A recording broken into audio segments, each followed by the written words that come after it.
On s'est dit que peut-être c'était pas mal d'avoir une thématique qui nous préoccupe, parce que le train des réformes, il concerne la CCI, mais pas que.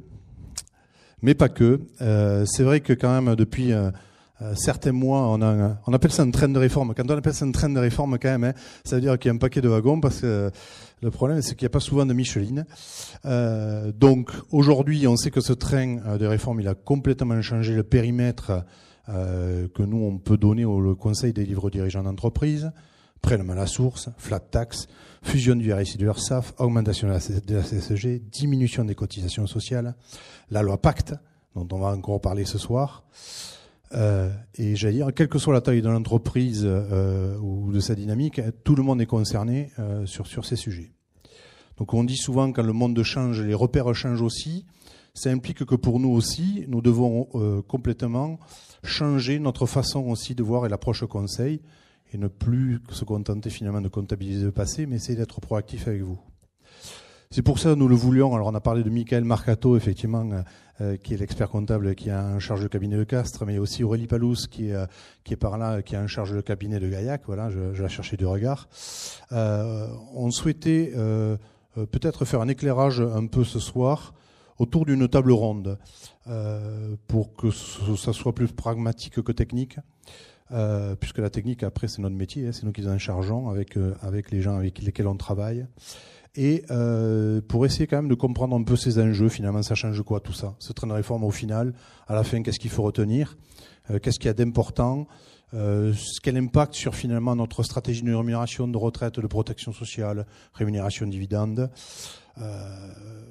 Finalement aussi, on parlait de fiscalité, mais quel est l'impact sur la fiscalité, parce que je pense que si on fait un sondage à main levée dans la salle, si je demande qui c'est qui aime payer des impôts, on va pas avoir beaucoup de mains qui se lèvent.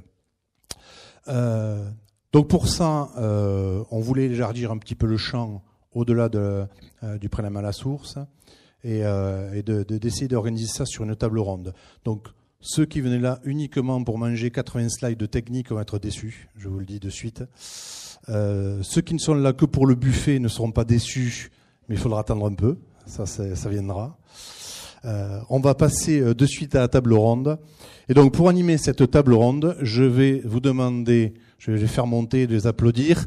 On va commencer par Philippe Arnaud, qui est avocat fiscaliste chez Fidal. Merci de l'applaudir. Daniel Fléau, qui est directeur de développement chez Prévi France. Sébastien Gatt, qui est conseiller spécialisé en gestion de patrimoine chez Allianz. Et ensuite, Stéphane Malavel, qui est conseiller en protection sociale. Ils ont tous très bien préparé leur sujet.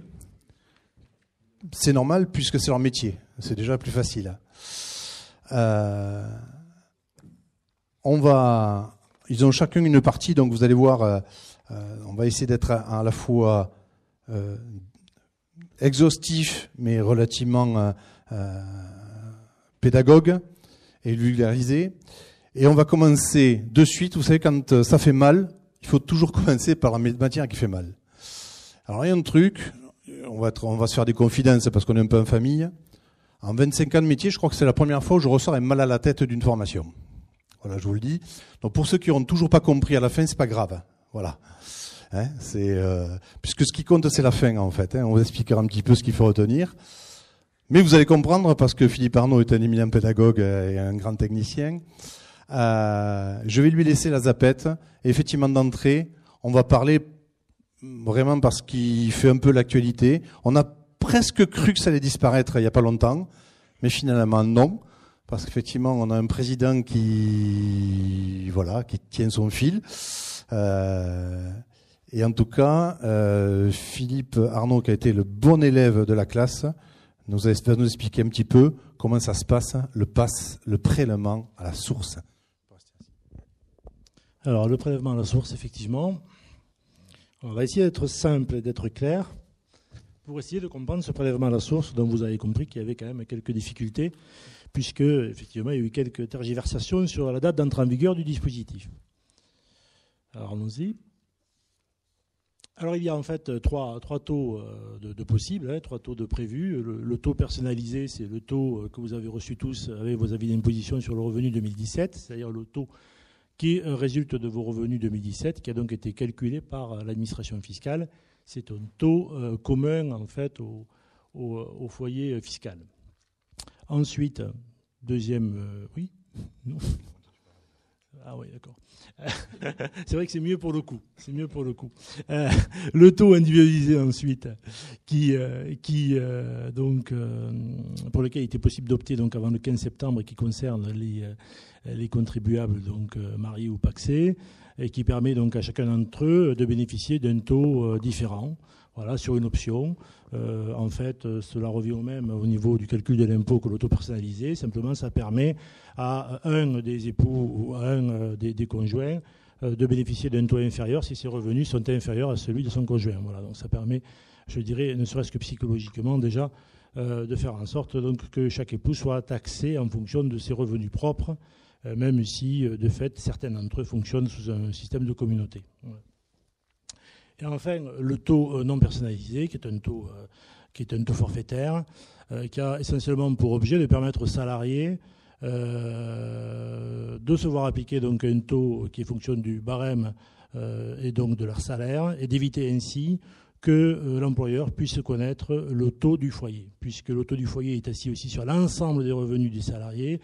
Et donc l'option pour le taux non personnalisé, ce qu'on appelle aussi le taux par défaut, eh bien, permet d'éviter que l'employeur n'ait connaissance donc, de ce taux du foyer fiscal. Voilà. Alors, ça apporte quand même quelques contraintes, on le verra dans un exemple, notamment, c'est pas si simple que ça, le taux non personnalisé, puisque le salarié est amené à payer, le cas échéant, un complément d'impôt. Donc, je vous ai expliqué tout ça un peu sommairement, on va pas reprendre. Vous avez les définitions qui sont sur les slides, sachant que le support sera disponible. Exactement. Voilà. Pour les très bons clients, c'est-à-dire tous ceux qui sont dans la salle, on pourra vous donner effectivement le support. Bon, ça ne fera pas, je vous le dis, un livret de chevet, mais on pourra revenir effectivement sur les parties un peu plus techniques. Enfin, à part ceux qui veulent dormir très vite. Hein. Alors, cette présentation se fera sous la forme d'un vrai faux, donc d'une question-réponse. Hein. Alors, est-ce que je devrais continuer à faire une déclaration d'impôt tous les ans avec le système de prélèvement à la source ? La réponse, elle est positive, oui. Oui, effectivement, il conviendra de faire une déclaration annuelle d'impôt sur le revenu pour actualiser le taux, essentiellement, mais aussi pour pouvoir bénéficier des réductions et crédits d'impôt qui resteront toujours en vigueur.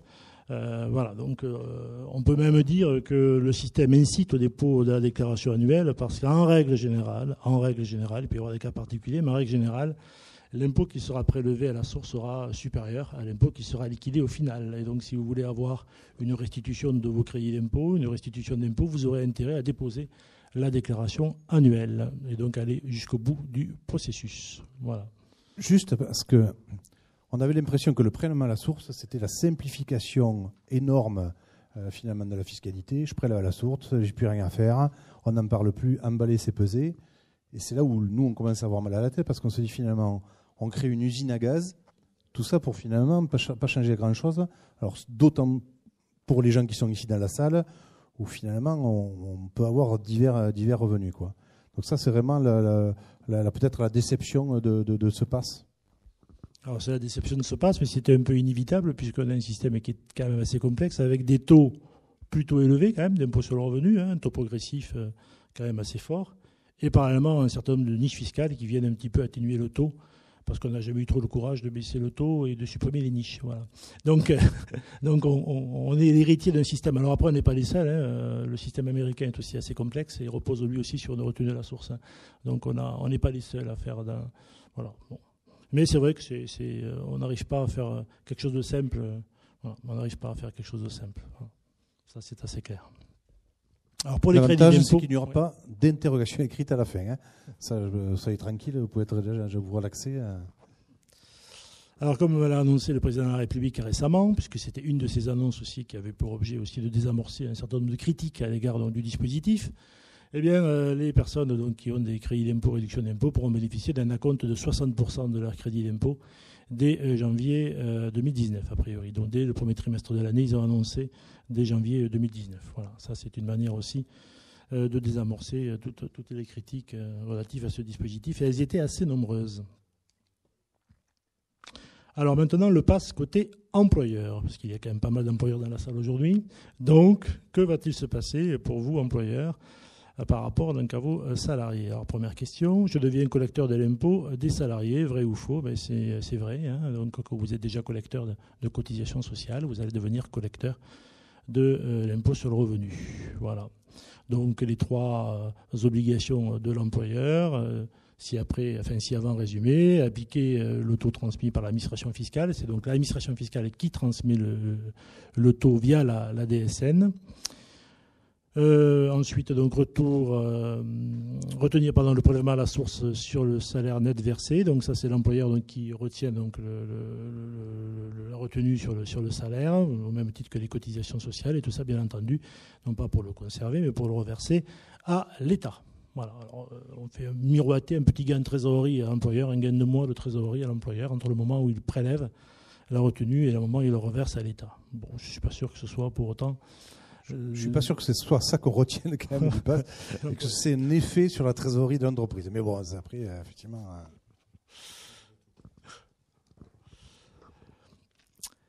Alors le PAS représentera une charge supplémentaire pour mon entreprise. Alors le gouvernement a dit que non, hein, donc vous pouvez vous rassurer, puisqu'il a même indiqué aux éditeurs de logiciels et aux professionnels divers et variés que surtout il ne fallait pas faire du PAS un centre de coût. Hein? Oui, parce que comme la TVA, c'est pas un centre de coût. Voilà, effectivement. Voilà. Mais donc, il faut quand même le faire. Hein. Voilà. Je regarde les filles du social chez nous qui vont faire ça en fin d'année. Je pense qu'elles aussi se disent c'est pas du coup, mais quand même ça va du travail. Donc voilà. Et je pense que les employeurs qui sont dans la salle, ils se disent qu'effectivement il faudra quand même mettre en place le coût de la collecte. Quand même. Oui, avec quelques mises à jour aussi de logiciels et quelques. Voilà. Donc voilà, officiellement, effectivement, en tout cas si on s'en tient aux paroles prononcées par le gouvernement, il n'y aura pas de coûts supplémentaires pour les entreprises. En tout cas, ceci devrait être très limité, non significatif. Je vais devoir répondre à toutes les questions de mes salariés. Quelle perte de temps? Alors là aussi, rassurez-vous, l'État donc, est venu vous préciser que vous n'avez pas à vous occuper de vos salariés. S'ils viennent vous voir, vous pouvez les ramener tranquillement vers leur poste de travail, puisque ce n'est pas à vous de répondre aux questions des salariés. L'État s'en charge. Hein, voilà, c'est un peu le principe. Donc le salarié qui veut avoir des précisions sur son taux, il faut qu'il aille demander à l'administration fiscale ou qu'il aille sur son portail Internet pour changer son taux, l'adapter à sa situation, modifier ses acomptes, moduler son... Voilà. Donc, pour autant, bien entendu, il n'est pas exclu quand même que quelques salariés viennent voir le responsable de la paye pour avoir des précisions sur le dispositif ou autre. Je pense que c'est déjà le cas d'ailleurs.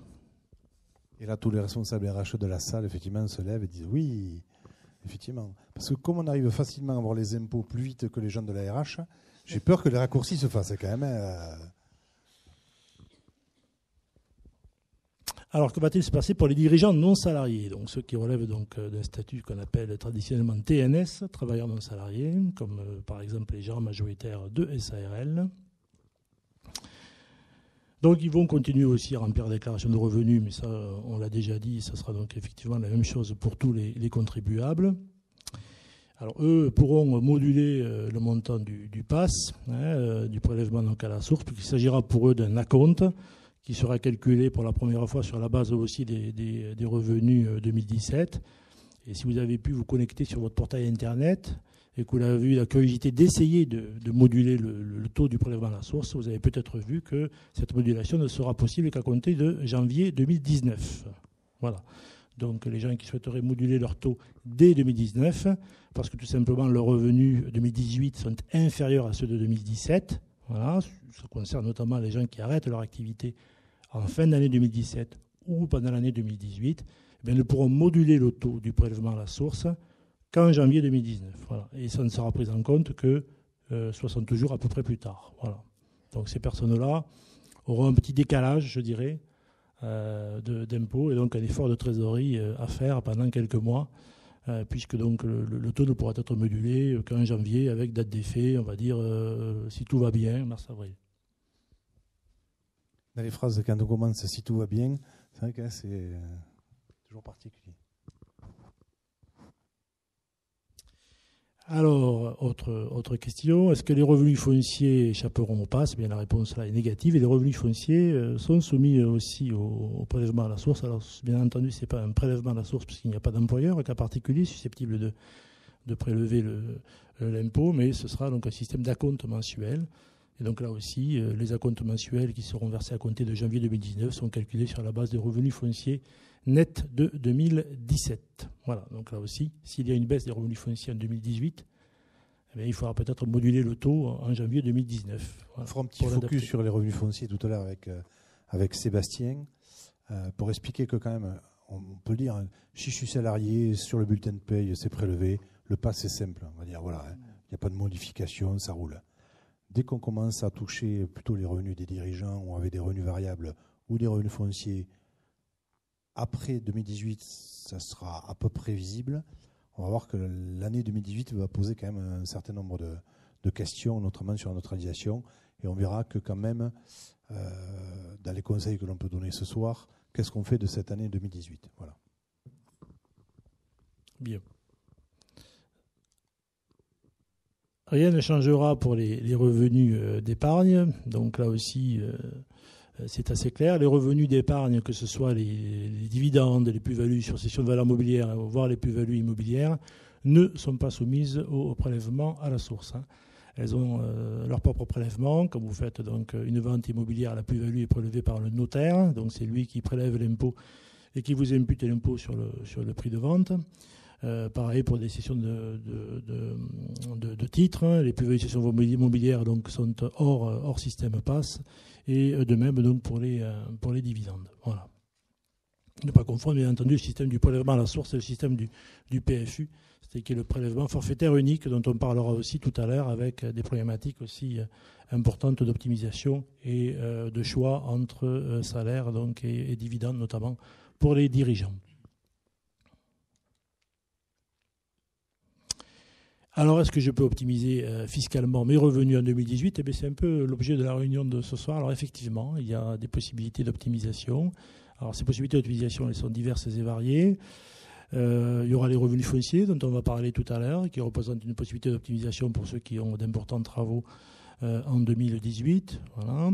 On a aussi des possibilités d'optimisation pour des rémunérations exceptionnelles versées sur 2018, dont on verra dans quelques exemples qui vous seront donnés qu'au final, le fait de percevoir une rémunération exceptionnelle en 2018 peut présenter un intérêt par rapport à celle qui pourrait être perçue par exemple sur 2019. Donc on a quand même des petits phénomènes assez intéressants à noter. Et puis il y a aussi quelques éléments qui permettent d'améliorer un petit peu à la marge sa rémunération, notamment lorsqu'on compare celle-ci à celle des années précédentes. Et alors c'est justement le cas donc, des dirigeants de sociétés, et notamment plus précisément au cas particulier des travailleurs non salariés, donc gérants majoritaires de SARL par exemple, puisque ceux-ci auront la possibilité de ne pas être taxés sur les revenus de l'année 2018, à condition, je dirais, que le revenu n'excède pas le revenu le plus élevé de 2015, 2016, 2017. Donc, ce qu'il faut comprendre, c'est que je regarde ma rémunération imposable en tant que dirigeant TNS, gérant majoritaire de SRL, je regarde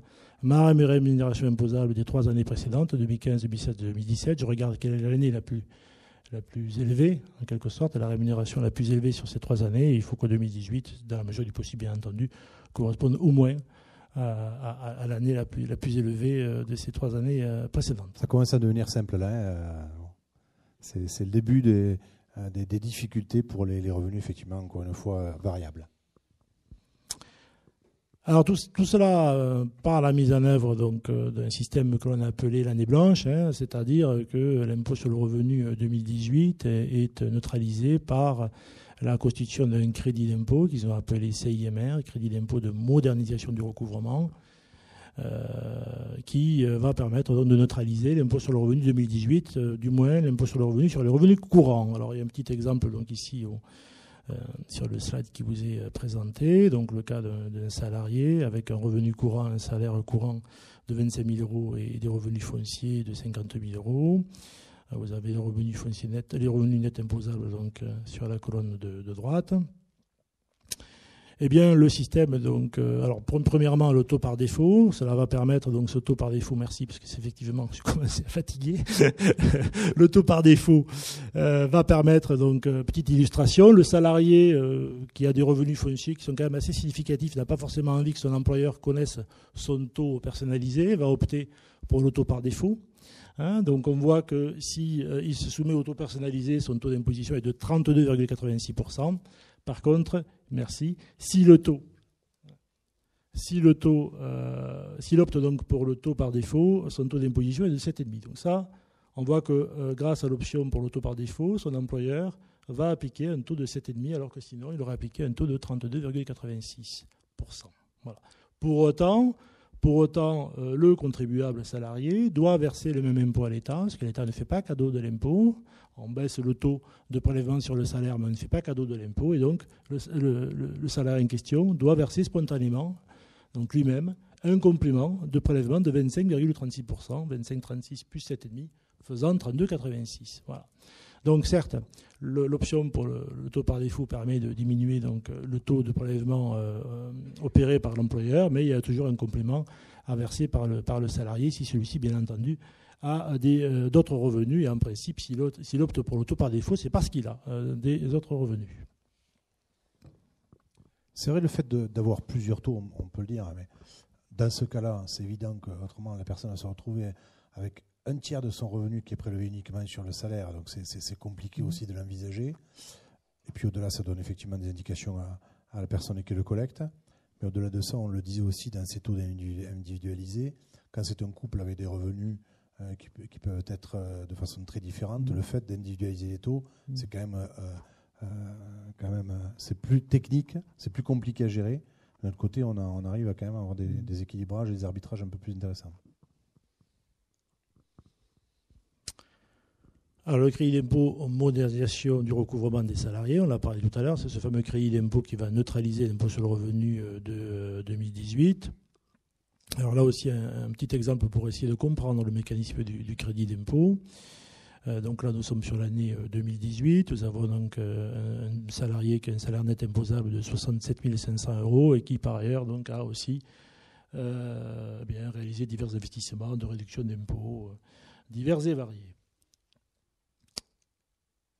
Que se passe-t-il? Liquidation de l'impôt sur le revenu 2018. Donc ce salarié est toujours tenu de déposer sa déclaration de revenu 2018 en mai 2019. Donc ça ne change pas, comme on l'a dit tout à l'heure.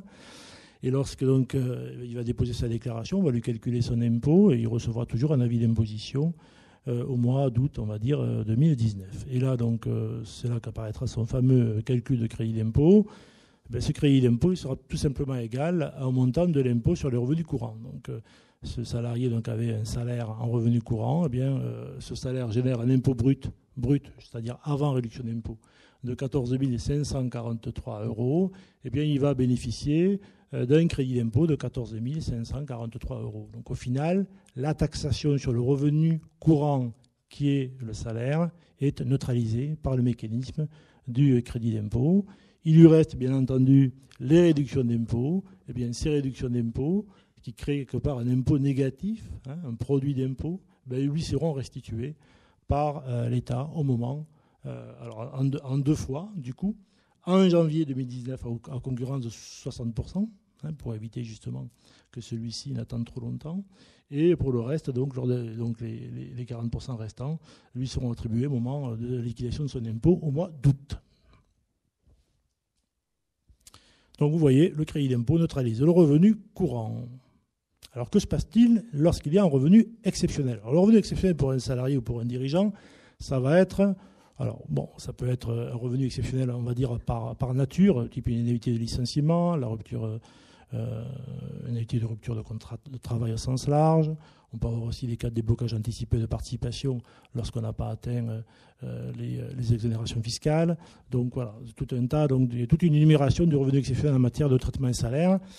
Le cas le plus fréquent, ça va être éventuellement la prime. La prime de fin d'année qui peut être considérée comme un revenu exceptionnel. Notamment si elle n'était pas forcément là les années précédentes. Voilà. Ou si sur une même année, on a un cumul de primes de janvier et primes de décembre, pour des problèmes parfois aussi de décalage de primes, les gens ayant bien entendu pour effet sur 2018 d'essayer de cumuler des primes sur l'année 2018 puisque c'est censé être une année blanche. Alors là, j'attire votre attention sur le fait que l'administration fiscale est en mesure de vérifier le montant des primes versées sur une année pour vérifier si elles sont conformes à celles qui avaient été versées les années précédentes. Donc on ne peut pas jouer non plus forcément sur le décalage. Alors, est-ce que ça veut dire pour autant... C'est ce qui relie d'ailleurs le dispositif, parce que finalement, c'est le système anti-abus qui ont vraiment complexifié, parce que tout le monde se dit année blanche 2018, youpi, voilà, on se fait effectivement beaucoup de revenus exceptionnels. Bon, effectivement, l'administration fiscale, qui est loin d'être bête, a anticipé tous ces systèmes. Et c'est vrai qu'à chaque fois, on a l'impression que pour une règle, il y a 50 systèmes anti-abus qui font des calculs dont on parlait tout à l'heure, des moyennes, des crédits d'impôt, etc. C'est ça qui est un peu lourd, quoi. Oui, encore on ne rentre pas dans le détail parce qu'il y a des choses assez complexes, effectivement, en matière d'anti-abus. Donc, ça ne veut pas dire pour autant qu'il ne faut pas se verser de primes en 2018. Parce que vous allez voir qu'en fait, c'est là que c'est le paradoxe un petit peu, c'est que l'attribution d'une rémunération exceptionnelle sur 2018 va plutôt être favorable si on la compare à l'attribution de la même rémunération exceptionnelle sur 2019. Voilà. Alors, c'est l'objet donc de ce slide, alors, qui est un petit peu complexe. Mais bon, on va essayer de le résumer assez brièvement. Donc nous avons donc ici, et là je vais me retourner par contre parce que j'avoue que je ne vois pas de ma position l'ordinateur. Donc nous avons un revenu imposable salaire donc plus prime. Sur ce revenu imposable, l'IR total, l'IR brut est de 32 510 €. La prime est non éligible au crédit d'impôt, puisque c'est un revenu exceptionnel, et le crédit d'impôt ne neutralise que le revenu courant. Donc, eh bien, on a forcément donc un crédit d'impôt qui est de 25 000 €, excusez-moi. Le crédit d'impôt, vous le voyez ici, est de 25 000 €, alors que le montant de l'impôt brut est de 32 000 €, et donc j'ai un IR dû de 6 547 €. Donc mon IR n'est pas intégralement neutralisé par le crédit d'impôt, parce que j'ai la présence d'un revenu exceptionnel qui est la prime non éligible au CIMR. Alors, est-ce que c'est dramatique ? Eh bien, il faut comparer. C'est-à-dire, il faut comparer selon que j'ai perçu cette prime en 2018 ou en 2019. Et on se rend compte au final, pour faire vite, que si je perçois cette prime exceptionnelle en 2018 et que sur l'année 2019, l'année suivante, je n'ai pas de revenu exceptionnel, au final, sur les 2 années cumulées, je vais payer 29 752 € dans l'exemple donné. Et pour les mêmes revenus cumulés sur 2018 et 2019 avec un décalage de la prime sur 2019, je vais payer 32 000 €. Ça veut dire quoi ? Ça veut dire que le crédit d'impôt ne permet pas de neutraliser les revenus exceptionnels, mais la méthode de calcul du crédit d'impôt permet quand même d'atténuer un petit peu l'impôt sur le revenu exceptionnel. Voilà. Donc on voit qu'on a quand même un phénomène d'optimisation qui peut intervenir, qui peut être plus ou moins important selon les cas et qui peut mériter parfois donc des petites simulations. Voilà, pour les cas les plus significatifs. Le CIMR des dirigeants, donc nous sommes ici sur les dirigeants travailleurs non salariés, gérants majoritaires. Pour les dirigeants, je dirais de SA, SAS, nous sommes sous un régime donc, qui est proche de celui des salariés, qui est comparable en tout cas à celui des salariés. Donc là, c'est celui donc, des TNS. Que se passe-t-il pour les TNS ? Eh bien, comme je vous l'ai dit tout à l'heure, si le revenu 2018 qui est ici est supérieur au revenu des 3 années précédentes, il sera neutralisé par le crédit d'impôt à hauteur du revenu le plus élevé des 3 années précédentes, c'est-à-dire au cas particulier l'année 2017. Et donc le petit solde que vous avez ici, c'est-à-dire cette quote-part qui excède le revenu de l'année 2017, là, n'est pas neutralisé par le crédit d'impôt. Mais, si la rémunération 2019 est encore supérieure à celle de 2018, là, on va pouvoir considérer que le revenu augmentant, eh bien, la personne va pouvoir obtenir la restitution du crédit d'impôt dont elle a été privée l'année précédente. Voilà. Donc, pour un dirigeant TNS qui maîtrise sa rémunération, il peut avoir intérêt à avoir donc une hausse de sa rémunération sur 2018 et 2019 de manière, d'une part, à bénéficier du crédit d'impôt modernisation sur 2018 limité au plus élevé des montants par rapport aux 3 années précédentes, puis d'avoir un complément par voie de réclamation l'année suivante. Voilà. Heureusement qu'on a le schéma quand même. Ce même je vois Daniel qui est sceptique sur les montages, mais c'est vrai que bon, c'est assez bien fichu. Ouais.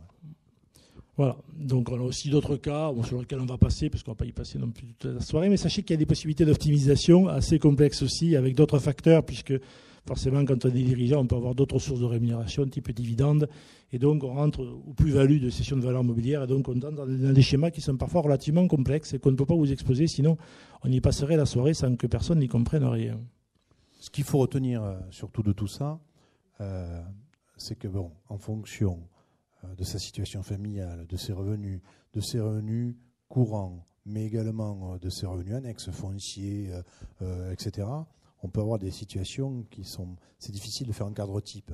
On y reviendra peut-être tout à l'heure avec Stéphane pour avoir des tendances quand même. Mais globalement, l'idée en tout cas pour cette année de neutralisation 2018, après ça va rouler plus facilement. Mais je crois qu'on va passer effectivement par un certain nombre de simulations individuelles. Et effectivement, on ne prendra pas les 120 ou 130 cas de la salle ce soir. Mais bien sûr que si on fait cette conférence ce soir, c'est pour se donner le temps, d'ici la fin de l'année, pour ceux qui le souhaitent, bien sûr, de nous rencontrer et que nous, on mette en place quelques simulations, bien sûr. Et donc, parmi les simulations notamment, on a aussi des possibilités d'optimisation quand on a des plus-values significatives sur l'année 2018, notamment lorsque ces plus-values peuvent bénéficier de systèmes d'abattement un peu importants. Dans ce cas-là aussi, on a des possibilités d'optimisation. Alors, je ne vais pas rentrer dans le détail du slide que vous avez devant vous parce que je dois aussi laisser un peu de place aux autres intervenants. Et voilà. Mais sachez donc que, encore une fois, si vous avez des revenus exceptionnels potentiels sur 2018, que ce soit du dividende, que ce soit des plus-values, que ce soit aussi des primes, eh bien, il peut être intéressant de faire des simulations par vos conseils. Voilà. Je vais laisser la parole peut-être. Merci en tout cas. Oui. Daniel. Pour cette explication, on a dit, on a essayé de tracer les grandes lignes pour vous donner un peu les axes. Pour ceux qui s'y étaient penchés, je veux dire rien de nouveau, on essaie surtout de mettre en avant les opportunités éventuellement de l'année 2018 avec ces systèmes de crédit d'impôt et de lissage sur 3 ans. Voilà, on comprend un peu mieux.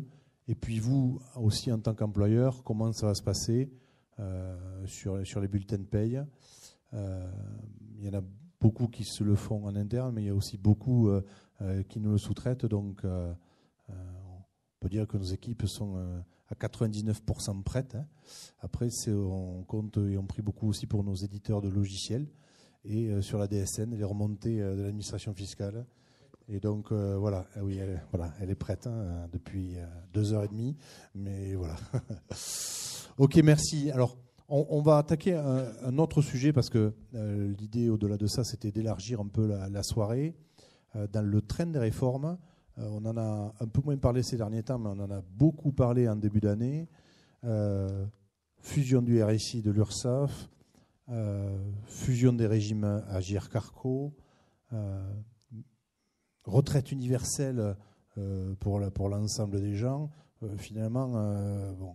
Est-ce qu'aujourd'hui, quel est le périmètre finalement de la retraite, de la protection sociale, des systèmes bon, on sait que ça a fusionné, donc finalement tout s'est bien passé. Personne n'aura quand ça s'est passé à l'autre sens finalement. Pendant 3 ans, on a eu la guerre, et puis là finalement personne n'aura. Donc c'est que tout va bien finalement. Tout va bien en France. Ben oui, tout va bien. C'est la magie du nouveau gouvernement, très très fort. C'est vrai qu'on va parler juste là de quelques réformes du moment qui sont l'occasion de passer rapidement et superficiellement sur ces sujets-là, sans rentrer forcément dans un détail très, très profond. Mais depuis, je sais pas, 10-15 ans aujourd'hui, ça fait 10-15 ans qu'on a des réformes quasi permanentes sur la protection sociale. Et ça continue, et donc tous les ans, il en arrive. Et puis il y en a une qui est arrivée avec le nouveau président, qui était notamment la suppression du RSI, enfin le problème du RSI, on va le dire comme ça. Et ce qui est intéressant de voir aujourd'hui, c'est qu'effectivement, depuis le 1er janvier 2019, le mot RSI n'existe plus. Et puis je dis volontairement le mot parce que vous savez que ce qu'il y a aujourd'hui, c'est exactement la même chose que ce qu'il y avait il y a 1 an. Sauf le mot. Le mot a disparu. Ce n'est plus RSI, c'est SSI.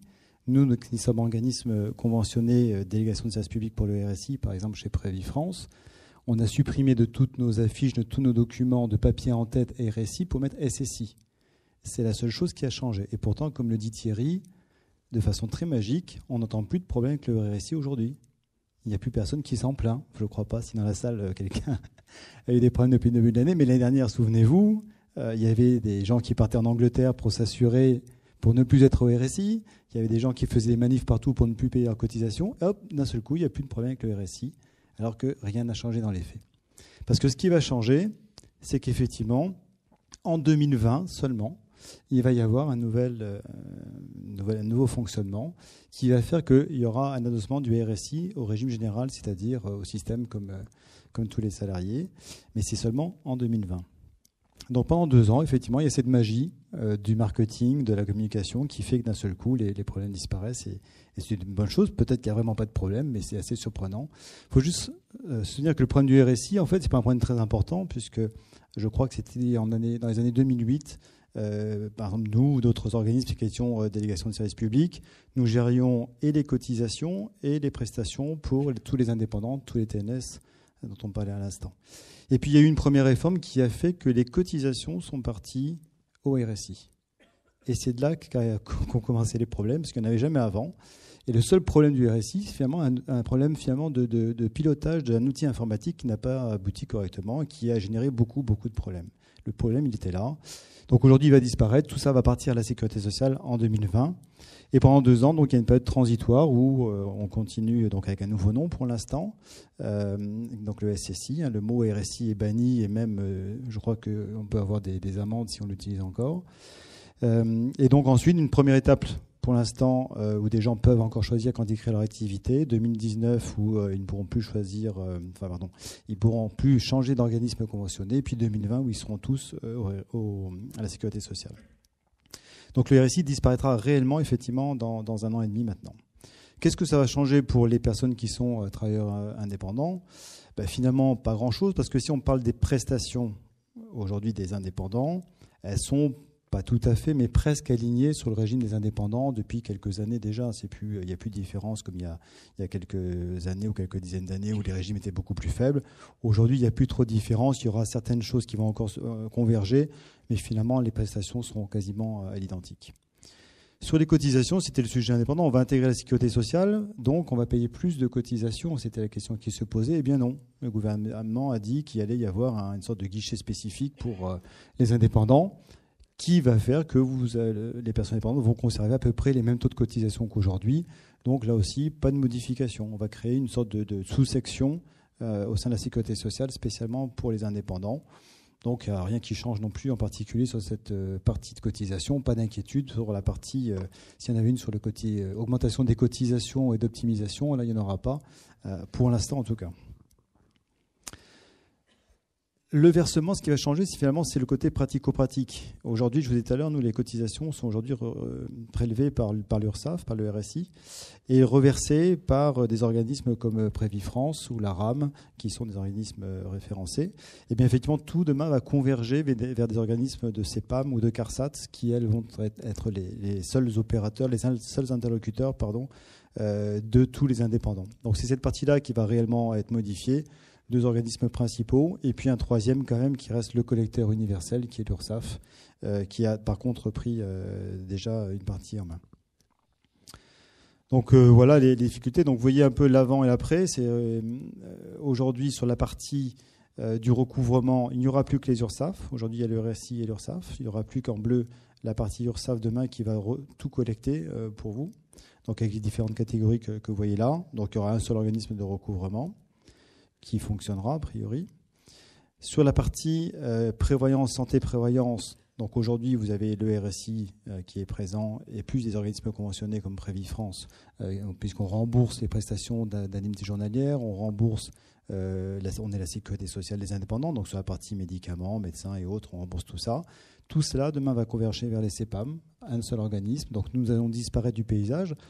Pour donner un exemple, sur Prévifrance, il y a 35 ETP, 35 personnes qui vont partir aussi de chez Prévifrance pour aller à la sécurité sociale, puisqu'en emmenant l'activité, ils emmènent aussi dans le contrat de travail des personnes qui y sont liées. Donc il y a cette reprise d'activité qui est faite par les CEPAM, ce qui est tout à fait normal. Mais effectivement, c'est demain la CEPAM qui remboursera les salariés comme les indépendants. Et puis pour la partie retraite, effectivement, il y a aussi des harmonisations qui vont se faire, puisqu'il y a des gens qui sont salariés et indépendants pendant leur carrière. Il y aura un seul organisme qui va payer la retraite et pas deux. Et puis il y aura toujours l'AGIRC-ARCO qui existera. Juste sur ce point, c'est vrai qu'on sait, nous ça fait des années qu'on conseille le statut TNS aux dirigeants en disant il y a une vraie économie de cotisation sociale, mais on savait que derrière, finalement, il y avait une perte de revenus de prestations retraite. Est-ce que finalement ce système va lisser, ou on peut espérer que ça puisse lisser quand même, ou avoir certains rattrapages sur la prestation retraite notamment? Bon, aujourd'hui, on ne voit pas ça du tout dans les tuyaux, c'est-à-dire qu'il y a juste un transfert d'organisme. La remise en cause d'un système derrière, tel que tu l'évoques, ça n'apparaît pas, me semble-t-il, dans ce qui est annoncé. C'est une deuxième réforme qui potentiellement pourrait faire qu'il y ait une harmonisation des prestations et des cotisations. Aujourd'hui, à cotisations différentes, prestations différentes, en tout cas, là, on est en train juste de faire un changement de gestion de quotidien, a priori. Sur la synthèse de ça, donc vous voyez un peu l'avant. Donc vous aviez plein d'organismes qui étaient dans votre vie d'indépendant pour différentes actions qu'on vient d'énumérer.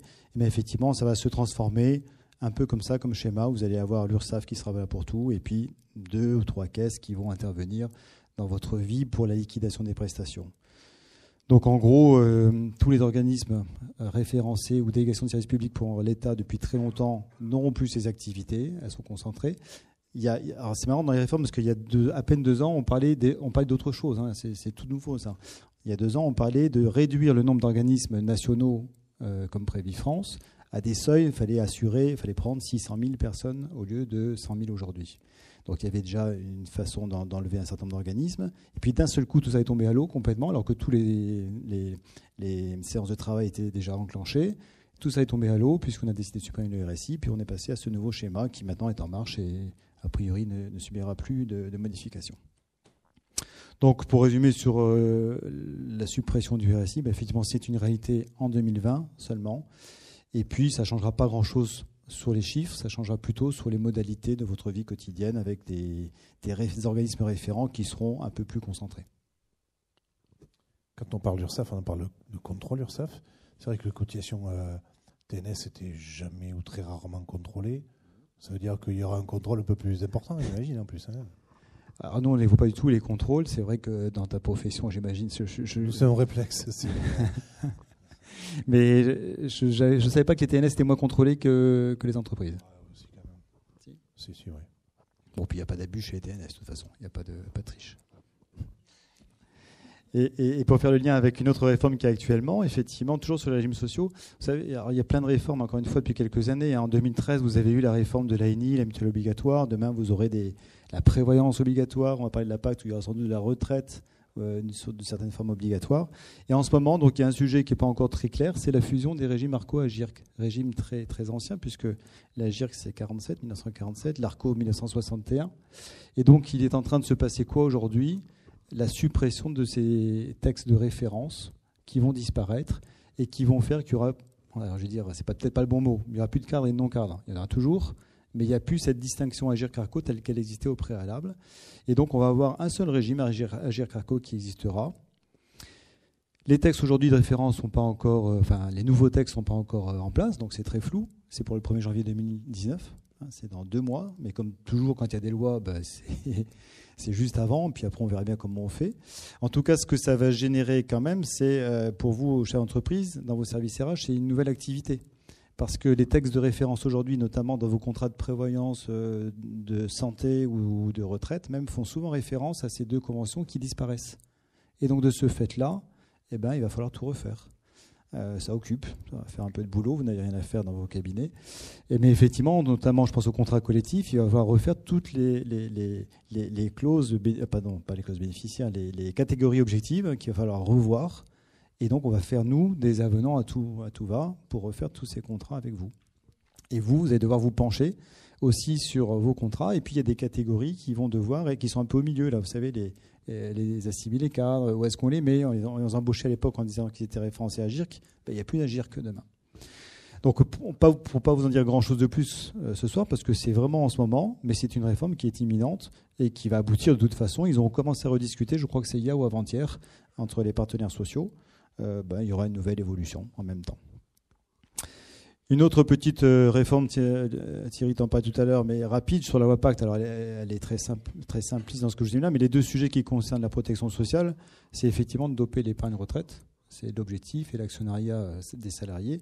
Donc là-dessus, Stéphane, je crois, redira plus tout à l'heure sur cette partie d'optimisation et ce qu'on peut faire déjà aujourd'hui. Mais là-dessus, ce que ça va générer, en tout cas nous on le pense chez Crédit France, c'est que ça va générer effectivement beaucoup plus d'activités de vente de contrats d'épargne collective, quels que soient les différents types de contrats qui existent, parce que effectivement cette loi va imposer des choses et il va falloir effectivement aller vous aider à remplir ces obligations. L'enjeu, on peut le dire, on le voit quand même depuis quelques années, c'est de mettre à la charge de l'entreprise finalement la protection des salariés. On l'a vu avec la prévoyance, le portage salarial. Finalement, la solidarité nationale, elle est reportée à la charge de l'entreprise. Globalement, c'est ce qui va se passer.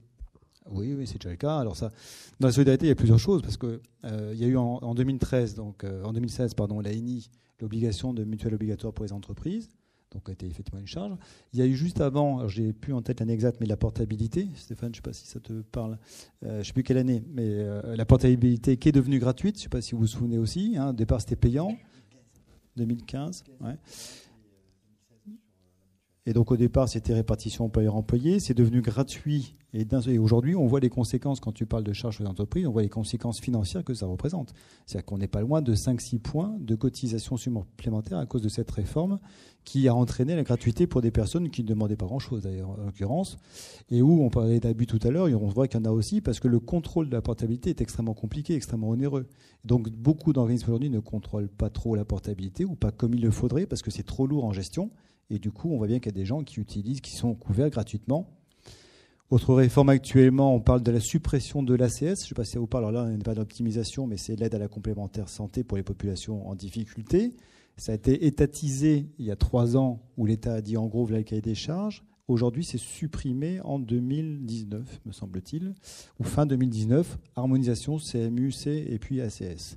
Donc on défait en permanence et effectivement, c'est souvent à la charge des collectivités, des entreprises. Et vous aurez sans doute demain le grand soir de l'ANI de la prévoyance. Encore une fois, il y a des branches aujourd'hui, des conventions collectives qui imposent de la prévoyance, même pas toutes. Et donc on arrivera sans doute aussi à ce que l'État amène à ce qu'il y ait une sorte de niveau qui va se mettre en place pour l'ensemble des sociétés en France.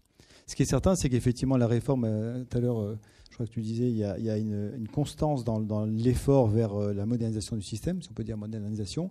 C'est qu'on est en train de créer un système à étage, une sécurité sociale assez faible, que ce soit en santé ou en prévoyance, et puis ensuite des systèmes un peu comme l'Arco-Argic à l'époque, unique, et puis un système privé au-dessus qui va se mettre en place.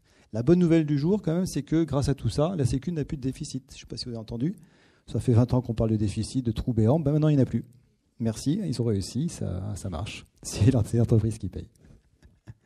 Juste pour finir sur un trait d'humour, qui n'en est pas un quand même, sur la dernière réforme dont vous avez entendu parler, c'est le zéro reste à charge. Ça vous parle en ce moment sur les lunettes, les dents et les oreilles, pardon. Pourquoi je rigole, c'est parce qu'on dit c'est super, il y a zéro reste à charge. La facture à la fin, c'est 1 milliard d'euros. Je ne vous précise pas qui c'est qui va payer, bien sûr. Mais c'est certainement pas, ça va pas rester dans l'État. On parle d'un impact sur les cotisations de tout le marché de l'ordre de 8-9% déjà. Donc à nouveau, on retourne dans ce que tu dis, c'est une répartition vers les entreprises et non plus sur les systèmes d'État. En tout cas, merci Daniel. Je pense que cet éclairage, à la fois dans le cadre de l'univers des trains de réforme dont on parlait tout à l'heure, il est important parce que on ne peut pas viser des opportunités ou des stratégies ou des optimisations si on ne travaille que le volet fiscal sans avoir le volet social. On fera un peu la synthèse à la fin avec Stéphane. Mais en tout cas, c'est une donnée à prendre en compte. Alors nous, on a des équipes RH, je pense, qui vont mouliner là, sur des petits audits et ce qu'on appelle un petit check-up, pour essayer aussi d'accompagner les entreprises sur les optimisations. Moi, quand on me parle de coûts, j'essaie de voir à la fois, d'essayer d'en voir un peu les opportunités. Et en tout cas, nous, qu'est-ce qu'on peut conseiller et anticiper en amont. Voilà. Donc, puisque tout ça, c'est quand même basé sur le salaire brut des salariés, comment on peut essayer de travailler ça avec de l'épargne salariale. Demain, il faut qu'on travaille sur les intéressements. Il faudra qu'on réfléchisse quand même à des systèmes pour accompagner les entreprises, pour essayer quand même de pondérer ce coût, parce que effectivement, on l'a dit, on le sent depuis quelques années, c'est inexorable. C'est tellement facile de mettre à la charge de l'entreprise. Ça marche tellement bien sur la collecte. Sincèrement, on n'a jamais vu les employés d'une entreprise ou de cabinet qui assurent la collecte de la TVA, de l'impôt et des charges sociales défiler dans la rue. C'est limpide, ça se fait de façon pratique. Et voilà, hein, donc au-delà de l'aspect menace et de l'aspect coût, à nous aussi, tous les gens qui sont autour des entreprises, d'essayer d'adapter le conseil. C'est ce dont je parlais dans l'introduction. Puisqu'on parle d'optimisation, Sébastien, c'est quand même le métier un peu de la gestion patrimoniale, parce que au-delà de la fiscalité, de la protection sociale, il y a aussi des stratégies patrimoniales, il y a des cellules familiales dont il faut tenir compte, et du coup ça pondère bien sûr le taux de l'impôt.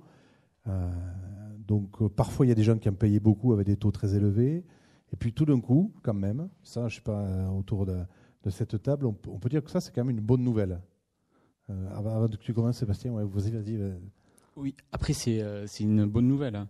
Après, ce qu'a voulu l'État avec la flat tax ou le prélèvement forfaitaire unique, c'est simplifier, à la base, c'est simplifier et alléger la fiscalité des épargnants. Est-ce que c'est simplifié ? Ça, on va le voir. Mais à la base, c'était ça. C'est un bon point parce que, voilà, par rapport à la fiscalité. On parlait du RSI, de l'aspect psychologique en France, quand même, du RSI. L'aspect psychologique de l'impôt, quand on a des revenus fonciers, qu'on pouvait aller quasiment jusqu'à 60% de prélèvements entre les prélèvements sociaux et l'impôt. Le fait de se dire aujourd'hui, quand même, ça plafonne à 30, c'est quand même plutôt les bons indicateurs. Alors, c'est peut-être du marketing, comme disait Daniel Fléau, mais en tout cas, ça fonctionne un peu dans l'imaginaire aujourd'hui. Oui, après, quand on dit la simplification, déjà, ce qu'il faut voir, c'est ils ont pris 30%. Les 30% se décomposent en deux taux. Vous avez 12,8 au titre de l'IR et 17,2 au titre des prélèvements sociaux. Voilà, donc déjà, c'est l'augmentation. C'était à 15,5 et c'est passé à 17,2. Donc, ce qui fait 30%. Après, cette flat tax, elle va s'appliquer à l'ensemble des revenus de capitaux immobiliers, que ce soit dividendes, intérêts, intérêt du compte épargne logement, plan d'épargne logement. Voilà. Après, le contribuable aura toujours le choix, la faculté d'opter soit pour le barème progressif à l'IR ou de prendre la flat tax à 32%. Après, pour certains produits, d'avoir pris la flat tax, c'est pas forcément plus simple. Exemple, c'est le produit les contrats d'assurance vie, où là, la fiscalité a changé à partir du 27 septembre 2017 pour toutes les primes qui ont été versées donc à compter du 27 septembre.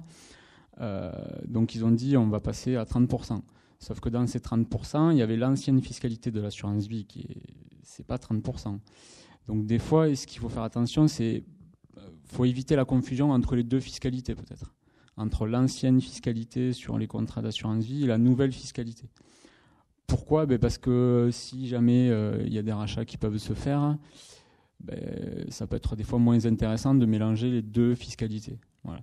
Donc oui, c'est simple parce qu'on dit 30%, mais il faut tenir compte aussi de l'ancienne fiscalité. Donc c'est pour ça que des fois c'est intéressant, mais peut-être que tu vas y revenir, par rapport aux études personnalisées, parce que c'est comme tout, ancienne fiscalité, nouvelle fiscalité, voilà, c'est pas forcément intéressant. Après, je parlerai tout à l'heure de caisse à outils, où en fait c'est un outil de plus dans la caisse. Effectivement, c'est pas l'outil universel, donc à chaque fois, il faut peut-être qu'on aide les gens à choisir le bon outil, quoi. Voilà. Ouais, exactement. Après, je ne vais pas rentrer dans le détail sur les primes d'assurance vie, parce qu'il y a les primes versées pour une personne seule, 150 000 euros, foyer fiscal, 300 000 euros, où ce n'est pas la même fiscalité. Enfin, voilà. Donc, c'est plus simple, on dit 30%, voilà. Mais après, il faut faire attention aussi à comment on répartit les liquidités. Alors après, quelle solution à privilégier ? Donc déjà, ce qu'on disait précédemment, c'est que toutes les réductions et crédits d'impôt sont maintenus. Voilà. Donc il y en aura une qui sera versée de 60% en janvier et ensuite en mois d'août, septembre, le restant. Voilà. Après, donc tous les crédits d'impôt, que ce soit les SOFICA, tout ça, tout est maintenu. Ensuite, il y a aussi, il y avait par rapport à la loi Pinel. Exemple, on a dit la loi Pinel, année blanche, donc du coup, on ne va pas pouvoir déduire. Non, ça on va pouvoir toujours déduire à la loi Pinel, c'est 2% de l'investissement entre 6, 9 et 12 ans. Mais ça va toujours marcher. Voilà.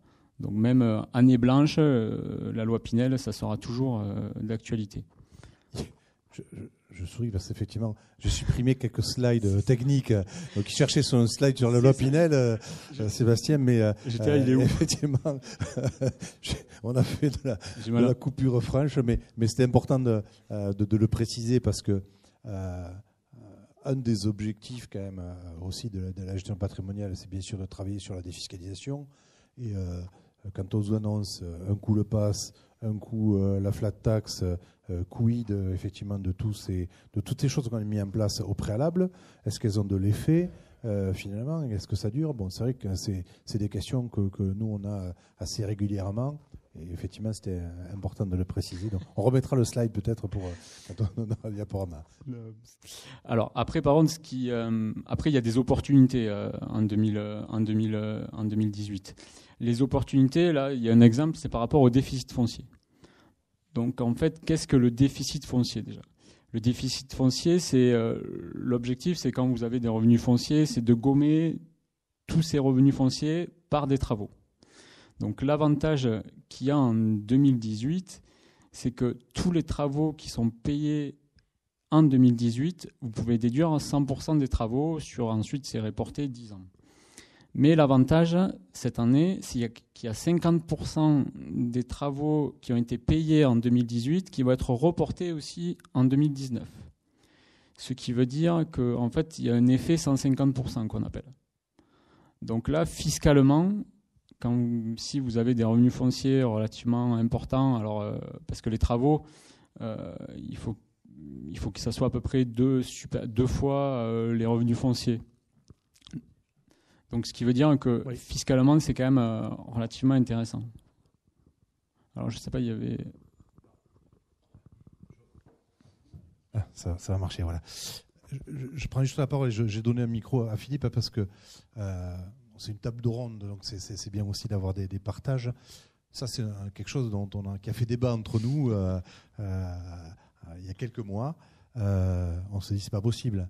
J'ai revenu foncier, on nous dit que c'est une année blanche où il y a une suppression, et puis finalement, j'arrive à reporter ça. Et effectivement, on avait peur qu'il y ait un retournement de la loi, parce qu'en fiscalité, alors je sais pas, c'est un droit constitutionnel, la loi n'a point d'effet rétroactif, mais en fiscalité, là, on se le retrouve à chaque fois à tous les coups, et on avait un petit peu peur de se faire retoquer là-dessus. Aujourd'hui, là, on est sûr, effectivement, il y a il peut y avoir des opportunités. Tout à fait.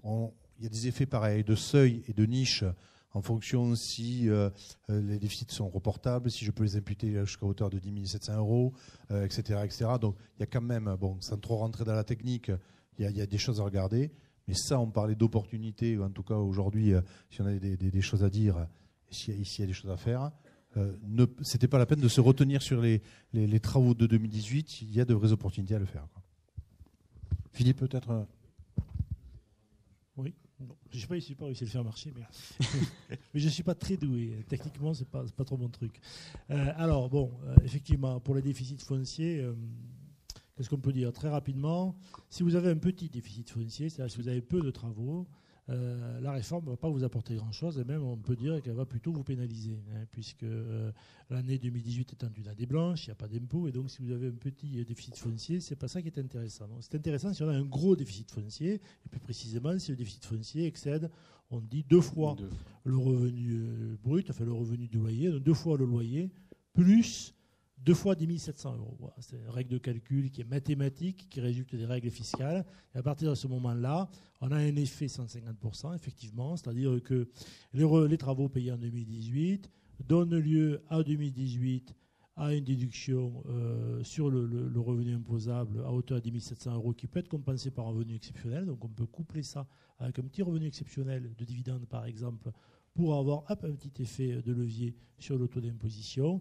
Et puis au-delà, les déficits sont reportables sur 10 ans, donc ils ne sont pas perdus, donc au-delà de 10 700 €. Et enfin, les travaux 2018 donnent lieu à une déduction de 50% supplémentaire en 2019. Tout ça fait que si vous avez donc de gros travaux en 2018, il y a une possibilité d'optimisation. Alors là où il y avait une angoisse, c'était justement de savoir si ça serait maintenu jusqu'à la fin de l'année. Et là, évidemment, on n'était pas sûr que l'État accepte ce principe jusqu'à la fin de l'année.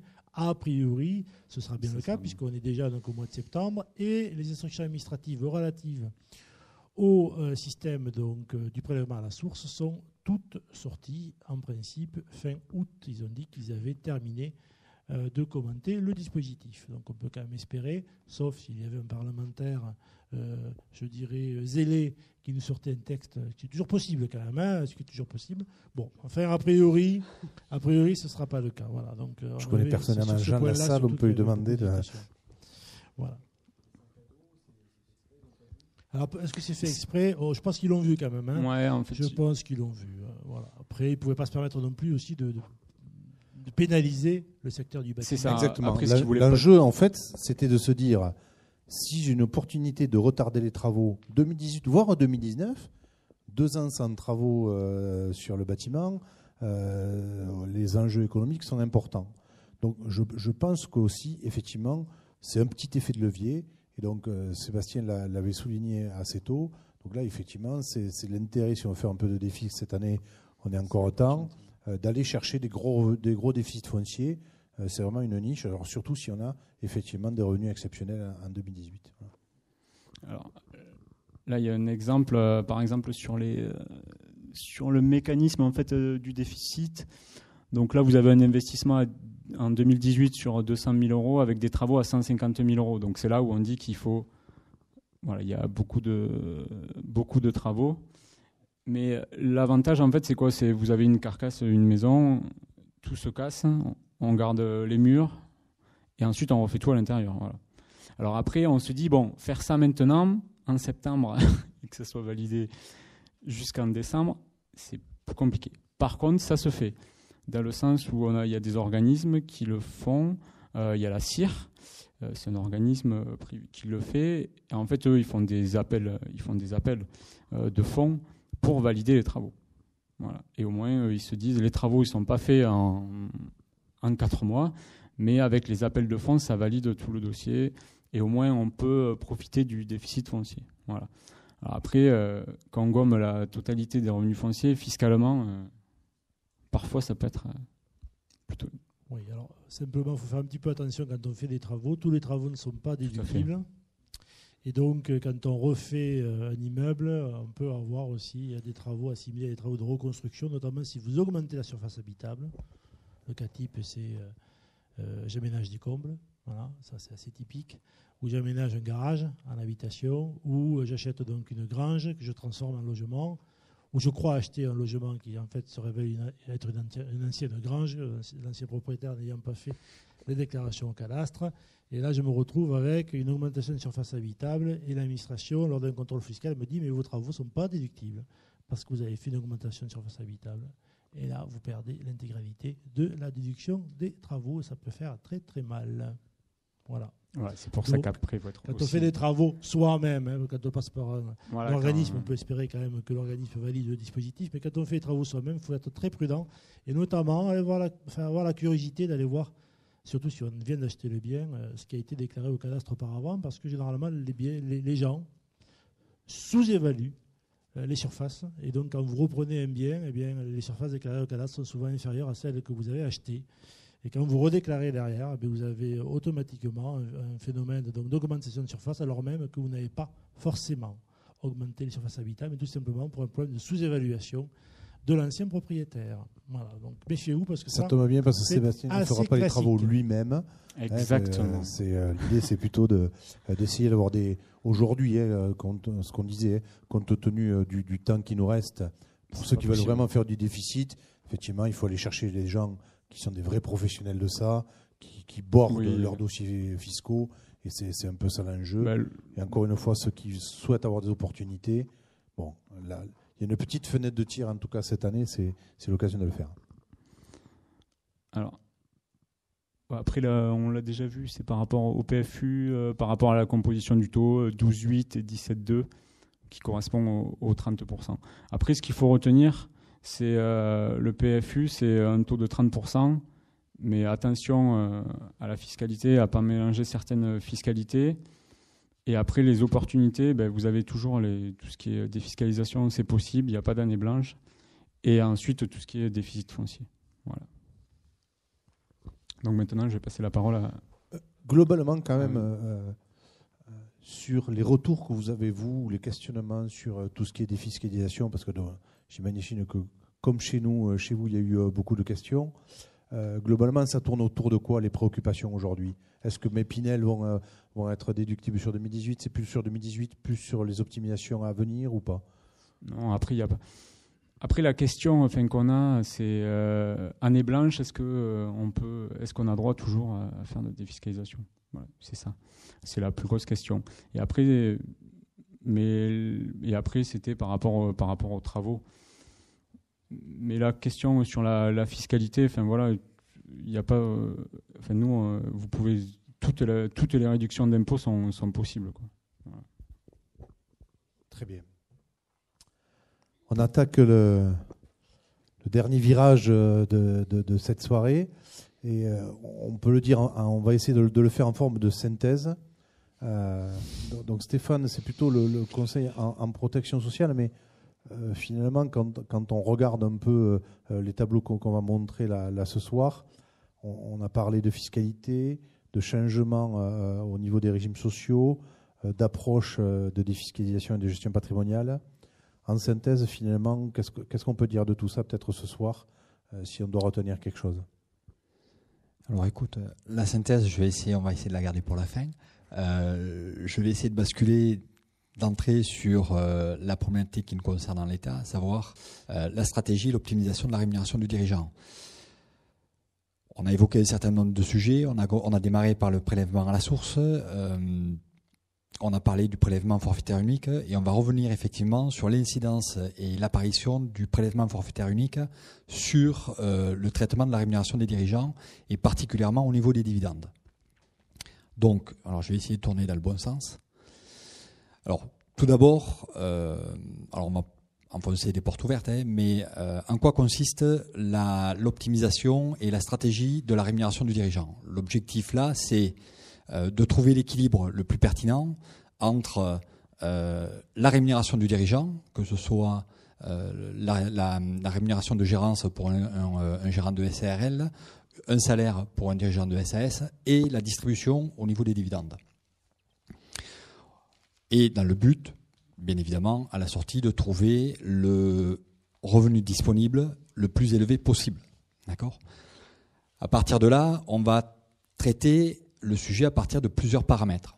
Les paramètres que l'on va utiliser sont, dans un premier temps, le taux marginal, le taux de cotisation sociale, d'accord, qui est appliqué à la rémunération de gérance ou au salaire.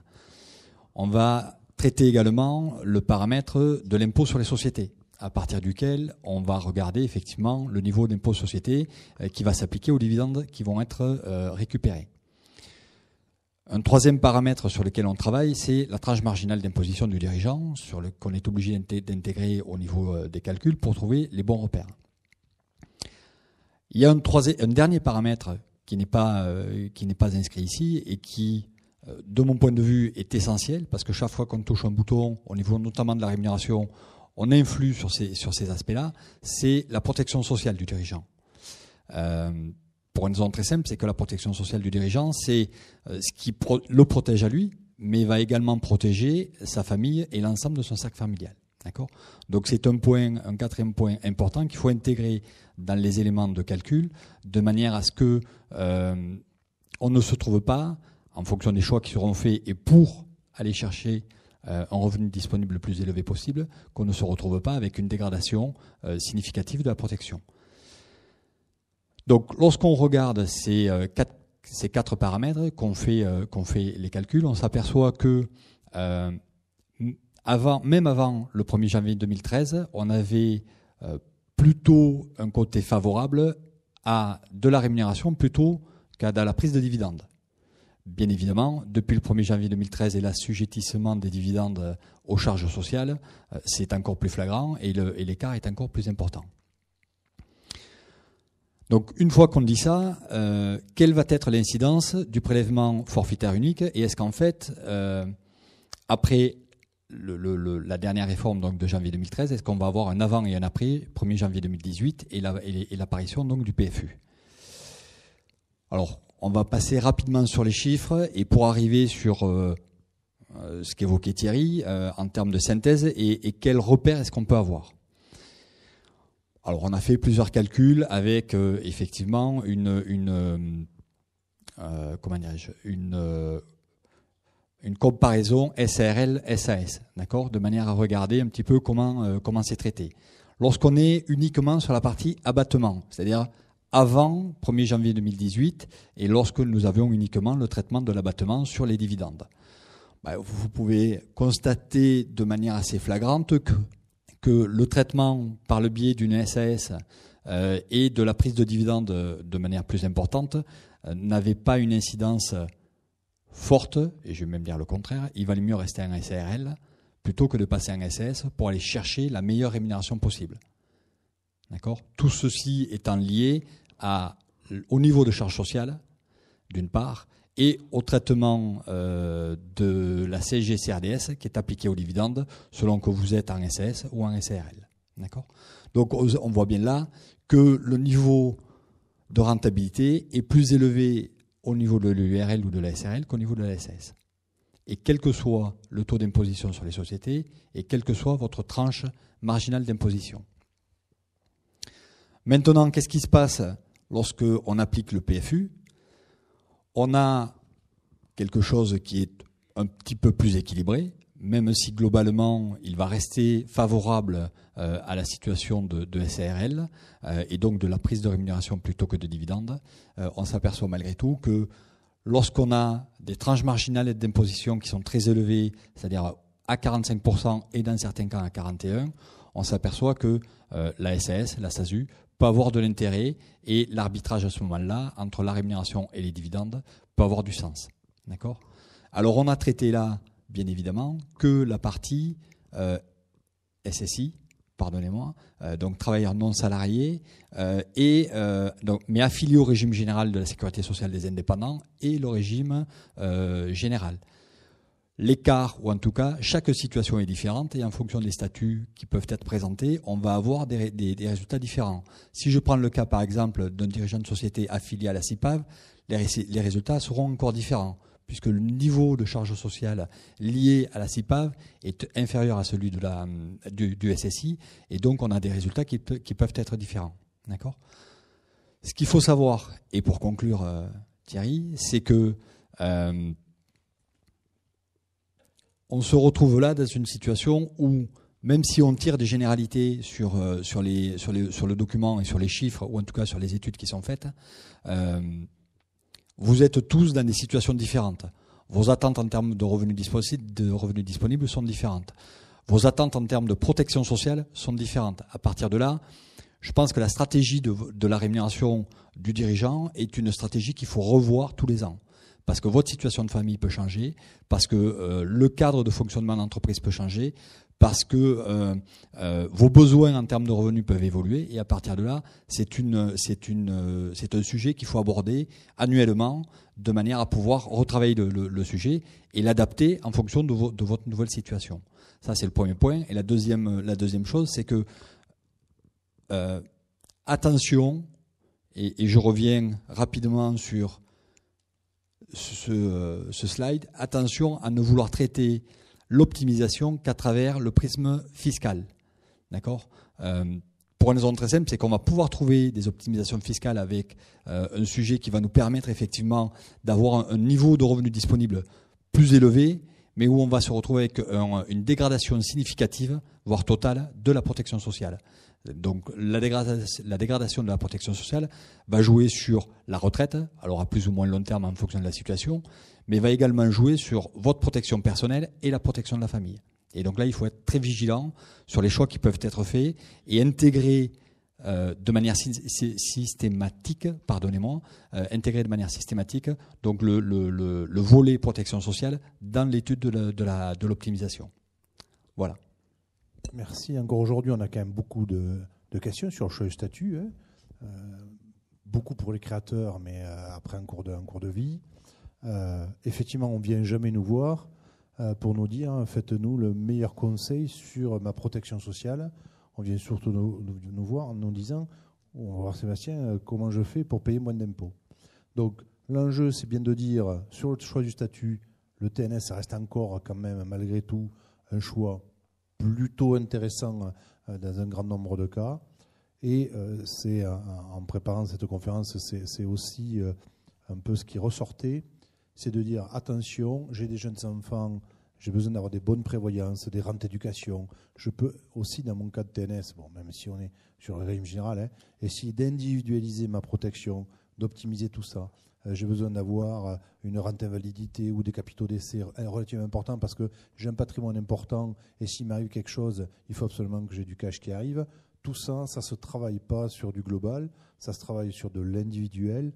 Et un des enjeux aujourd'hui, on parlait de stratégie à repenser. Nous, dans le cadre de nos missions d'accompagnement, je crois qu'on ne pourra pas éviter un rendez-vous annuel avec le dirigeant sur le dernier trimestre, où on se posera effectivement avec les gens qui sont un peu autour de cette table, en disant bon voilà, le curseur je le mets où? On va s'occuper un peu de moi là pendant 2 ou 3 heures. Ma stratégie patrimoniale, l'évolution de ma famille, l'évolution de mes revenus, ma stratégie retraite, l'actualité après 2020 de ce qui va arriver. Là, il faut vraiment que je pense à faire le point avec mes conseils, à la fois sur le fiscal, à la fois sur des fiscs et à la fois sur la protection individualisée. En tout cas, merci messieurs. Je crois qu'on peut les applaudir parce que je pense qu'on a eu un éclairage assez long. Bon, on ne voulait pas être trop technique, mais vous voyez quand même, c'est des matières où c'est difficile de pas trop l'être. Donc, on a décidé de privilégier encore moins technique, c'est le buffet. Là, on sait que ce ne sera pas du tout technique. Par contre, si vous avez des questions, on ne veut pas faire des questions individuelles sur la salle, mais ce sera l'occasion peut-être de vous approcher de nos interlocuteurs et n'hésitez pas à les questionner. Le buffet, c'est juste à côté dans le club C. Merci encore à vous et merci encore à eux.